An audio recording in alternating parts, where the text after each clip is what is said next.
നിങ്ങൾ P C O ഡിയിൽ എന്തൊക്കെ യോഗയാ ചെയ്യേണ്ടതെന്ന് മനസ്സിലായല്ലോ. ഇനി നമുക്ക് ഈ പി സി ഒ ഡി കൊണ്ട് ഫേസിലും നമ്മുടെ നെക്കിൻ്റെ ബാക്കിലും ഒക്കെ ഡിസ്കളറേഷനും ഫേസിലെ ചേഞ്ചസും പിന്നെ എന്താണ് ഹെയറിൻ്റെ ഗ്രോത്ത് നഷ്ടപ്പെടുകയും അതായത് ഹെയർ ഫോൾ കൂടുതലായിട്ട് വരുന്നതൊക്കെ നമ്മൾ കണ്ടല്ലോ അല്ലേ.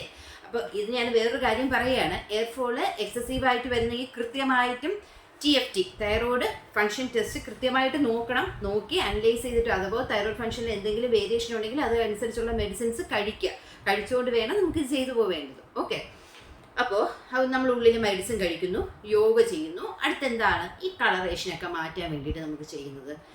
ഇപ്പോൾ നെക്കിൻ്റെ ബാക്കിലും ഫേസിലും ഒക്കെ അൺഈവൻ ടോൺ ആണെങ്കിൽ, അൺഈവൻ ടോൺ അല്ല, നെക്കിൻ്റെ ബാക്കിലൊക്കെ ബ്ലാക്കിഷ് ഡിസ്കളറേഷൻ ഉണ്ടെങ്കിൽ നമുക്ക് എന്ത് ചെയ്യാം? ഏലാതി ചൂർണം എന്ന് പറയുന്ന ഒരു പൊടി, വൈദ്യരത്നത്തിൻ്റെ തെക്കാഡമോസ് വൈദ്യരത്നം ബ്രാൻഡാണ് ഞങ്ങൾ യൂസ് ചെയ്യുന്നത്, ഞങ്ങളുടെ ഹോസ്പിറ്റലിൽ യൂസ് ചെയ്യുന്നത്. ഓക്കെ, ഏലാതി ചൂർണം തേനിൽ ചാലിച്ച് കഴുത്തിൻ്റെ ബാക്കിൽ നന്നായിട്ട് അപ്ലൈ ചെയ്ത് കൊടുക്കുക. ഒരു ഹാഫ് ആൻ അവർ കഴിഞ്ഞതിന് ശേഷം അത് ചെറിയ ചൂടുവെള്ളത്തിൽ തുടച്ച് മാറ്റാൻ പറ്റും. അത് ഫേസിൽ നമുക്ക് അപ്ലൈ ചെയ്യാൻ വേറെ പ്രശ്നമില്ല. കുറച്ച് പാച്ച് ടെസ്റ്റ് ചെയ്ത് നോക്കിയതിന് ശേഷം വേണം ഇത് അപ്ലൈ ചെയ്യേണ്ടത്. അത് എല്ലാവരുടെയും സ്കിന്നും ഡിഫറെൻറ്റ് ടൈപ്പാണ്. വളരെ സ്മൂത്ത് ആൻഡ് സോഫ്റ്റ് ആയിട്ടുള്ള സ്കിന്നാണെങ്കിൽ ഏലാതി ചൂർണം എന്താണ് നമ്മുടെ പാൽപ്പാടയിലോ അല്ലെങ്കിൽ നമ്മുടെ അലോവേറ ജെല്ലിലോ ഒക്കെ ചേർത്ത് വേണം ഇത് അപ്ലൈ ചെയ്യേണ്ടത്. ഓക്കെ, പിന്നെ ഉള്ളതെന്ന് പറഞ്ഞാൽ പേരയില തിളന്ത് ഒരു 1/4 ടീസ്പൂൺ കസ്തൂരി മഞ്ഞൾപ്പൊടി ഇച്ചിരി തേനും കൂടെ ആക്കിയിട്ട് ഫേസിൽ നമുക്ക് പാക്ക് പോലെ ആക്കിയിട്ട് അപ്ലൈ ചെയ്ത് കൊടുക്കാം. ഇതെല്ലാം ചെയ്യുമ്പോൾ കണ്ടിന്യൂസ് ആയിട്ട് 1 മന്ത് ചെയ്താൽ മാത്രമേ നമുക്കിതിന് റിസൾട്ട് കിട്ടത്തുള്ളൂ. പിന്നെ ഇതിനോട് ഞാൻ ഹെൽത്ത് ഡ്രിങ്ക് കൂടെ പറഞ്ഞു തരാം. വെയിറ്റ് ലോസ് മസ്റ്റായിട്ട് വരേണ്ട കാര്യമാണ്. അപ്പോൾ നമ്മൾ യോഗ ചെയ്തു, ഫേഷ്യൽ പാക്ക് ചെയ്തു എന്നൊക്കെ ചെയ്തിട്ട് നേരെ പോയി ജങ്ക് ഫുഡ് കഴിക്കുവാണെങ്കിൽ PCOD മാർക്ക് കിട്ടും? ഒരിക്കലും മാർക്ക് കിട്ടത്തില്ല. ഫുഡ് നല്ല രീതിയിലുള്ള കൺട്രോൾ ആയിരിക്കണം. മില്ലറ്റൊക്കെ ഡയറ്റിൽ ഉൾപ്പെടുത്താൻ പറ്റിക്കഴിഞ്ഞാൽ വളരെയധികം നല്ലതാണ്. ഇപ്പം മില്ലറ്റ് പറ്റിയില്ല, നമുക്കൊരു ഹെൽത്ത് ഡ്രിങ്ക് ആയിട്ട് ഒരു ക്യാരറ്റ് എടുക്കാം. ഒരു ക്യാരറ്റിൽ ഒരു ചെറിയൊരു പീസ് ജിഞ്ചർ എടുക്കുക. ലെമണിൻ്റെ, അതായത് നാരങ്ങയുടെ ഹാഫ് ലെമൺ എടുക്കുക.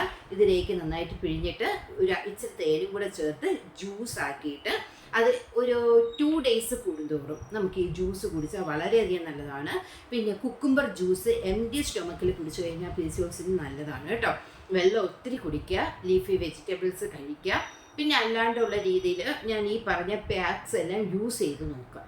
ഇതിലെല്ലാം വളരെയധികം റിസൾട്ട് നമുക്ക് PCODയിൽ കിട്ടുന്നതെന്ന് പറഞ്ഞാൽ ഞാൻ എൻ്റെ പേഷ്യൻസിന് ചെയ്ത് റിസൾട്ട് കിട്ടിയിട്ടുള്ള കാര്യമാണ്. പിന്നെ കറക്റ്റായിട്ട് ഡോക്ടർ ഫോളോ അപ്പ് ചെയ്യുക. മെഡിസിൻ കഴിക്കുന്നത് എല്ലാ പ്രാവശ്യവും നമ്മൾ ഒരേ പാറ്റേൺ മെഡിസിൻ ആയിരിക്കില്ല കൊടുക്കുന്നത്. ഫസ്റ്റ് ഇപ്പം പറഞ്ഞത് കഷായം, കാഞ്ചനാരം, ഗുൾഗുലും ഒക്കെ സ്റ്റാർട്ട് ചെയ്ത് കഴിഞ്ഞാൽ ഒരു പേഷ്യൻ്റെ ശരീരത്തിന് ആസ്പദമാക്കിയിട്ട് നമുക്ക് മെഡിസിൻ മാറ്റിയായിരിക്കും കൊടുക്കുന്നത്. ഓക്കെ, ഇതെല്ലാം കറക്റ്റായിട്ട് ഫോളോ അപ്പ് ചെയ്യുക. എഗെയിൻ 3 മന്ത്സ് കഴിയുമ്പോൾ ഇതെല്ലാം നമ്മൾ നോക്കി ചിട്ടയോടുകൂടി മേൽപ്പറഞ്ഞ കാര്യങ്ങളെല്ലാം നമ്മൾ പാലിച്ചു പോയി കഴിഞ്ഞിട്ട് 3 മന്ത്സ് കഴിഞ്ഞ് നിങ്ങൾ അൾട്രാസൗണ്ട് സ്കാൻ ഒന്നും കൂടെ നോക്കൂ. കൃത്യമായിട്ടും PCOD കുറഞ്ഞെന്നല്ല, ഇല്ലാണ്ട് തന്നെ ഇരിക്കും. അത് റിസൾട്ടാണ് അത് പറയുന്നത്.